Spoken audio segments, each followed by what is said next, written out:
세차 운동이라고 하는 건데, 세차 운동이라고 하는 건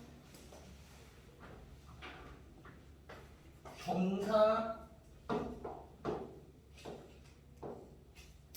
방향이 변하는 현상이에요. 그렇죠? 경사 방향이 변하는 현상. 이걸 세차 운동이라고 얘기해요. 표현이 여기 조그맣게 나온 거 있지? 얘는 경사 각도의 변화예요. 세 가지가 있는데 천문연사가 그러니까 흑점 변화까지 하면 네 가지예요. 태양 활동의 변화인 흑점 활동, 조금 전에 했던 공정 궤도의 모양 변화. 세 번째는 지구 자전축의 경사 방향의 변화. 네 번째는 지구 자전축의 경사 각의 변화. 이 네 가지를 지구 외적 요인이라고 합니다. 여기 해주시면 지구 외적 요인으로는 첫 번째는 태양 활동의 변화예요. 이거는 흑점수의 변화를 가지고 알 수 있었다라고 이야기를 하고, 두 번째는 지구의 공전 궤도 모양 변화.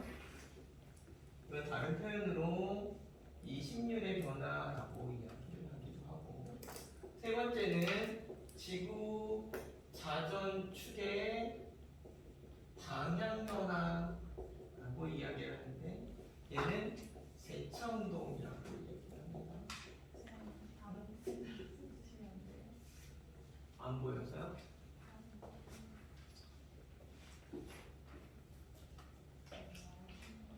없어. 그럼 빨간 됐어. 지구 자전축의 얘는 경사 각의 변화예요. 얘는 방향. 여기 네 가지가 지구 외적 요인이다 라고 이야기를 해서 세차 운동 이야기를 할 건데요. 자, 세차 운동 이렇게 가장 많이 해요. 팽이를 이렇게 돌려. 팽이가 잘 돌고 있을 때는 축이 거의 머리로 안 움직이고 가만히 있는 것처럼 제자리에서 돌지. 그런데 기울어져 있어. 근데 팽이가 죽을 때 된 거지. 그럼 이렇게 돌고 있는 게 아니라 얘가 이렇게 돌지. 이제 그래서 축의 방향이 변하는 일이 생겨. 그걸 우리는 세차 운동이라고 해요. 그런데 재밌는 건 잘 봐야 돼. 팽이 가지고 설명을 많이 한 책들이 있는데, 팽이는요, 얘가 이렇게 돌잖아. 자전축의 방향하고 팽이 회전 방향이 같지. 그래서 기울어서 죽을 것 같으면 방향과 회전 방향이 같아요. 자전이 이렇게 회전하고 이렇게 돌면서 방향도 이렇게 변해요. 여기까지 이해됐지? 그런데 얘가 지구, 얘가 태양, 얘가 지구. 자전축이 이렇게 기울어져 있어. 그러니까 자전만 한다고 하면 이렇게 자전한다. 공전만 이제 여기서 자전하고 공전하면 이렇게 공전을 하는데, 이렇게 자전하지. 그러니까 위에서 보면 무슨 방향이야? 그래서 우리는 반시계 방향으로 자전한다 그래요. 알겠죠? 이렇게 자전하는데, 자전축은 어떻게 되냐면 자전 방향은 이렇게 되지. 자전축의 경사 방향은 반대야. 얘가 이렇게 자전하는데 경사 방향이 이렇게 도는 게 아니라 이렇게 돌아요. 그러니까 자전은 이렇게 하니까 무슨 방향? 근데 자전축이 이렇게 돌아가 무슨 방향? 시계 방향이지. 그래서 얘가 이렇게 자전하면서 이렇게 공전을 할 때면 회전 방향도 이렇게 바뀌어주면 좋은데, 팽이랑 달리 이렇게 자전을 하거든. 내 자전축의 방향을 이렇게 돌아요. 무슨 말인지 이해됐어요? 자전 방향과 반대 방향으로 자전축의 경사 방향이 변해요. 이것들이 학생이 잘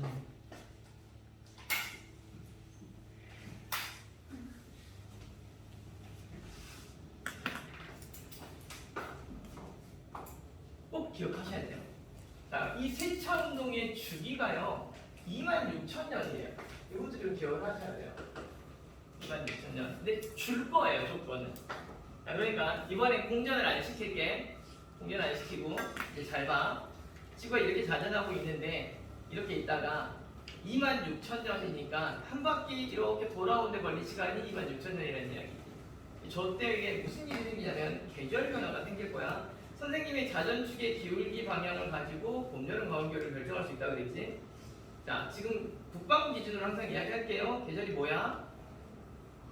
태양인데 겨울이지. 자전축의 지구 태양 반대쪽으로 향해 있지. 북반구가 겨울이야. 오케이? 13,000년이면 저 주기의 절반이지. 이 자전축이 어디가 있냐면 이렇게 가 있겠지. 이때 뭐야? 그래서 계절이 바뀌어요. 똑같은 지점에서. 여기까지 이해됐지? 자, 13,000년의 절반은 얼마야? 6,500년. 그치? 6,500년에 이 자전축이 어떻게 되냐면 요렇게 갈 거야. 계절이 뭐지? 여름 아니 봄과 가을 중에 뭐야? 봄. 이유는 석 달에 뭐가 돼? 여름이 되지. 봄이 됐어.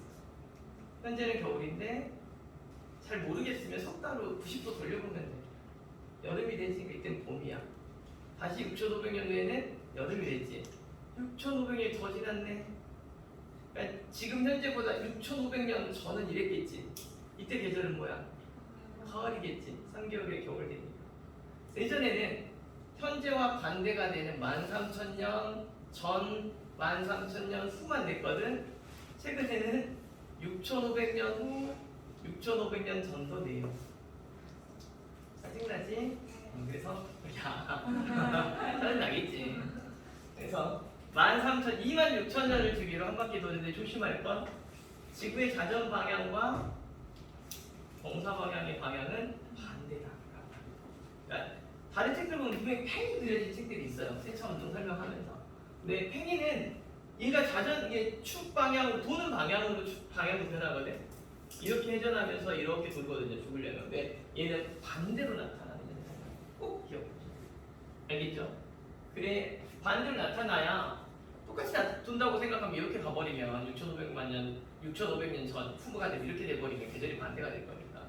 알겠죠? 그래서 세차운동 이야기를 할 때 이야기를 하는데 저 세차운동이 왜 그럼 우리의 어떤 기후 변화를 가져오느냐? 세차운동 이야기 해봅시다. 까만색이 오늘 안 나오니까 여기다 해봅시다. 자, 잘 봐.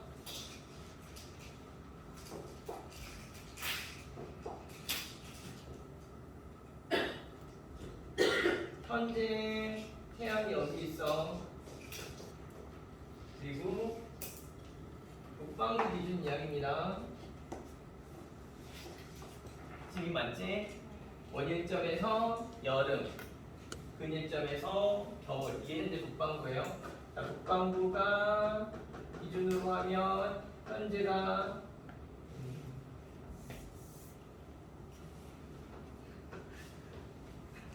겨울. 이쪽 북방구가 여름.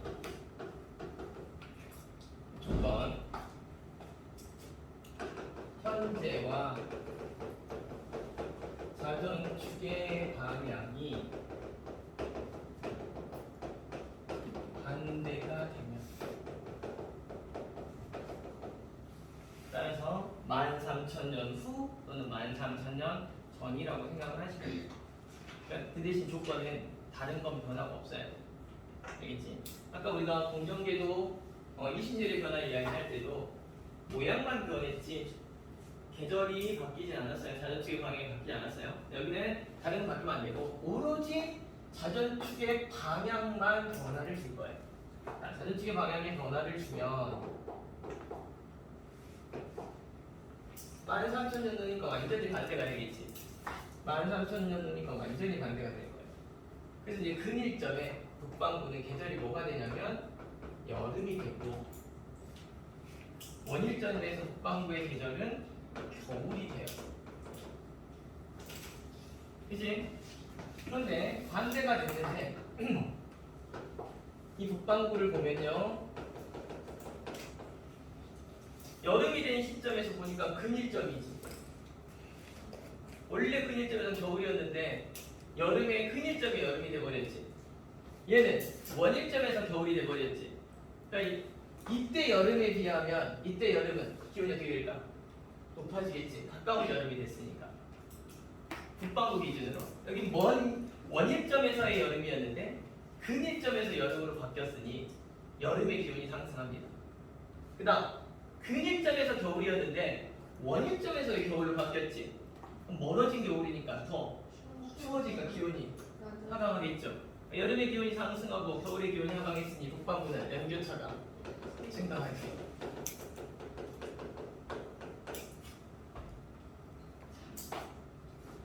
남반구 이야기입니다. 남반구는 이때가 여름이었어. 남반구는 이때가 겨울이었고. 근데 이렇게 반대로 바뀌니까 남반구는 겨울이 됐고 여기 남반구는 여름이 됐어. 근데 남반구는 근일점에서 여름이었다가 원일점에서 여름으로 바뀌었어. 멀어지는 여름이 됐어. 기온이 어떻게 될까? 낮아지겠지. 여름의 기온이 낮아져요. 남반구는 원일점에서의 겨울이었는데 근일점에서의 겨울로 바뀌었지. 겨울이 더 가까워졌네. 기온이 상승하겠지. 여름의 기온이 낮아지고 겨울의 기온이 상승하니 연결차가 어떻게 돼? 감소. 그래서 남반구는 연결차가 감소하는 현상이 발생합니다. 이것도 선생님이 북반구의 연결차가 증가하는 기준으로 설명을 했어요. 아까 지구 공전궤도 모양 변화 이야기할 때 26 변화할 때도 26이 커질 수도 있고 작아질 수도 있는데 북반구의 연교차가 증가할 수 있는 방향으로 설명을 했어. 어떤 경우였지? 26이 작아지는 경우에 북반구의 연교차가 증가한다라고 이야기했어요. 남반구 연교차가 감소하고 여기는 현재와 자전축의 방향이 반대가 되면 13,000년 후 또는 13,000년 전이라고 생각을 하시면 돼요. 그러면 계절이 완전히 반대가 되기 때문에 북반구는 연교차가 증가하고 남반구는 연교차가 감소한다라고 이야기합니다. 여기까지 이해됐나요?